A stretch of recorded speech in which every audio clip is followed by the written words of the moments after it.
begin with the scandal that is engulfing the Internal Revenue Service. CBS News has uncovered new information this morning. That's right. Senior IRS officials apparently knew agents were looking into conservative groups, but Congress was given a much different story.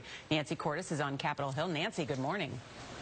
Good morning to you, Nora and Charlie. Well, according to a timeline obtained by CBS News, the IRS began singling out Tea Party groups way back in the spring of 2010. That was a full 2 years before the head of the agency came here to Capitol Hill to testify and said that the agency didn't target anybody. Hello, my fellow patriots!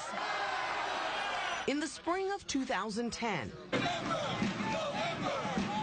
just as the Tea Party movement was gaining steam, a group of IRS specialists were told to focus on organizations with, quote, political-sounding names seeking tax-exempt status. Groups with names like We the People or Take Back the Country. By July of that year, the instructions became even more blunt, as specialists were told to be on the lookout for Tea Party applications, along with groups whose mission was to educate about the Constitution or advocate for smaller government. I don't care if you're a conservative, a liberal, a Democrat, or a Republican. This should send a chill up your spine. The timeline is part of a report being prepared by the Treasury Department's Inspector General. It says senior IRS officials in Washington knew about the practice as early as June 2011, even though the head of the agency, who has since left, said this in spring 2012, when members of Congress asked him about complaints from Tea Party groups. There's absolutely no targeting. This is the kind of back and forth that happens when people apply. Scottie and Hughes helps lead a group called TeaParty.net.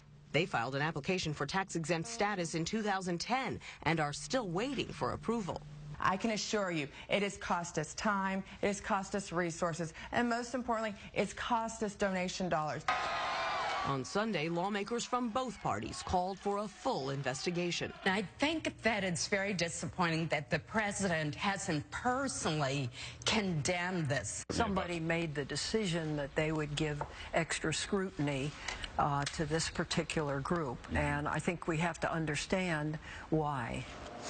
The IRS says part of its mission is to scrutinize new groups applying for tax-exempt status, and there were a lot of new Tea Party groups proliferating back in 2010. But they admit that they handled this in a very clumsy way and that it was wrong. Charlie and Nora.